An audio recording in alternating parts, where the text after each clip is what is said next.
When defense attorney Rosemary Scapiccio joined me yesterday to talk about Shawn Drumgold, the client she helped free after 14 years of wrongful imprisonment, who died last week at the age of 57, she mentioned a program for exonerees that she wished had been around when Drumgold first got out. Shawn could have benefited from the Exoneree Network, which I'm so sad that he didn't get the opportunity to do. What the Exoneree Network does is to try to provide a support system, a system of empowerment for people who are released after having served wrongful convictions. The Exoneree Network was founded in 2020 by three men who each spent decades in prison before their wrongful convictions were overturned. One of them was Shawn Ellis, whose story was told in the Netflix docuseries about him called Trial 4. He was just 19 when he was arrested for the '93 murder of police detective John Mulligan. His first two trials ended in hung juries, convicted in a third, and then years later, Boston police detectives who were pivotal to that conviction pled guilty to corruption charges, casting doubts on evidence they found. In 2015, Ellis's murder conviction was overturned. After spending more than 2 decades in prison, he was released on bail, then prosecutors ultimately dropped the charges. Another of the founders is Victor Rosario, who was 24 years old when he saw an apartment building on fire in Lowell. He says he punched a fist through a window to try to rescue people inside, but ultimately 8 people died, including 5 kids.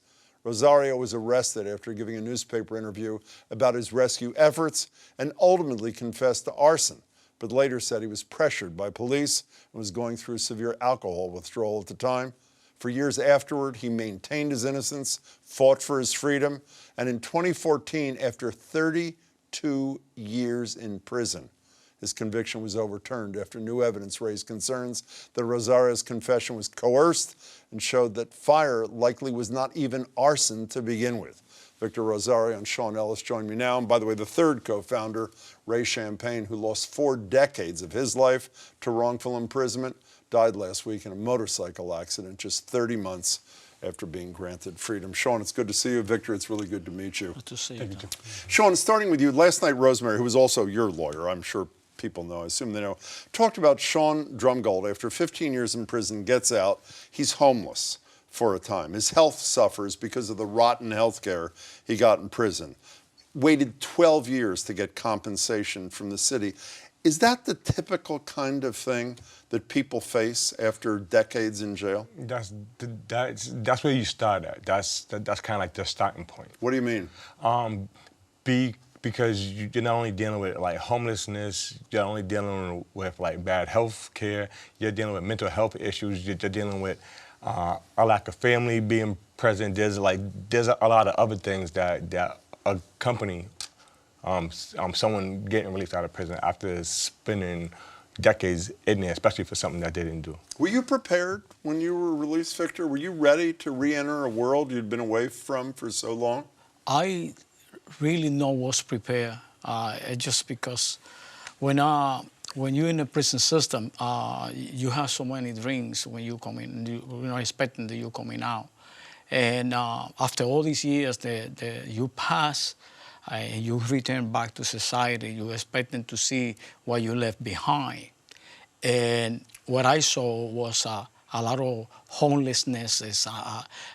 Really, it was a depression moment for me. What was the hardest thing for you? What was the hardest hole that you had to fill when you were finally released? I saw basically that young women, pregnant women asking for money in the street, young, on drugs and all these things. They really, it was devastating to me to see. What was the hardest thing for you, Shawn, when you got out of jail? When I think about the hardest thing is I'm still adjusting, even though I'm 6 years home.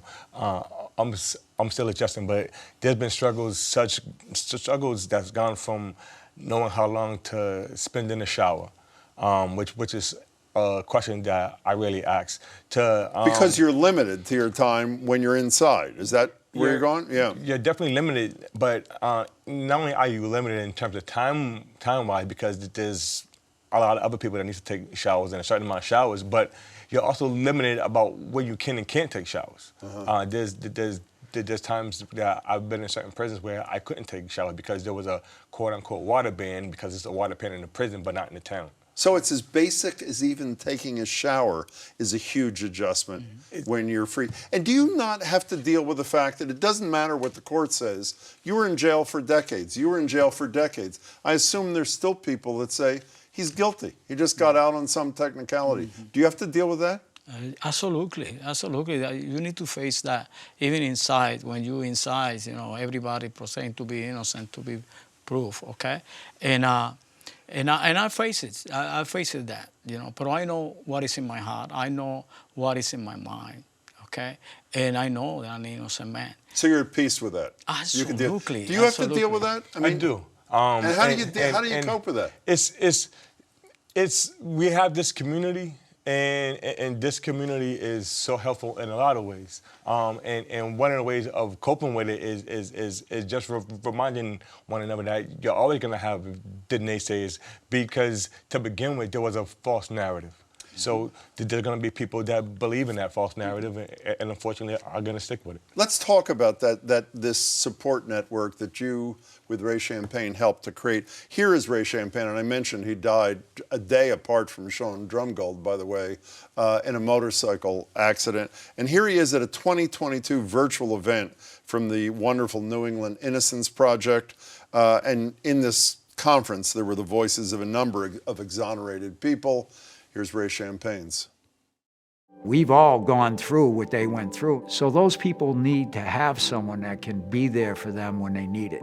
And even if it's just to cry, man, because life is just so freaking confusing to them. That's okay too.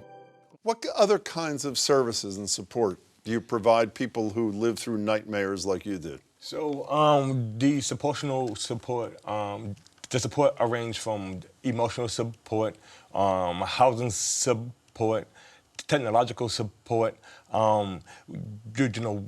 have the desire and want to, like job training and things of that nature. But some of the support is just basic support. Money to go to the store to get their basic toiletries. Support in getting like the healthcare services that are needed. So it's like another problem that we face is in prison, some guys have a problem just filling out a simple grievance form. Understood. And I don't want to say it's simple, but to ask someone to come home and fill out a whole thing dealing with healthcare is just ridiculous. Do you talk to each other regularly? We do.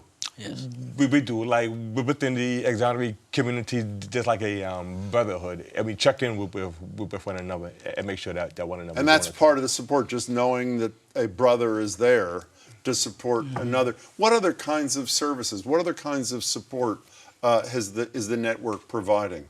Basically, what we're trying to do is basically to try to get them before I even come out that we can provide what they need. We know what we need when we came out. And regarding to the experience that we got, we're trying to get it. When they go into the court, we make sure that that we can be there for support them, that they can see that they can connect it with one another, because it's a connection that has been broken. And when they see us, they see where they come from. And that what is making united. Just that you're there in some ways and live through. Exactly. They can identify the pains and suffering that we have been going through over the years. You know, I played at the beginning Rosemary Scapiccio, who represented Shawn Drumgold and represented Shawn Ellis, saying how Shawn Drumgold would have benefited had the Exoneree Network been there in his time of need when he was released. Would it have made a difference to you, Victor, when you got out, if you if it had been available to you? Absolutely, absolutely. It would be a tremendous help because when we come out, it's like when you get it's like we are blind to all the things that has been changed in society. And now it's like the eyes began to be open little by little, open it up to be able to we can adapt ourselves to society, because it's not easy to be inside the prison system and then come out and drop you like here you are 20 years later or 30 years later. It's not easy to be. You know, I said this to Rosemary last night, and I'm almost embarrassed to say it to the two of you But it is amazing to me that the state puts you in prison. Then the state is forced to admit they put you in prison wrongfully.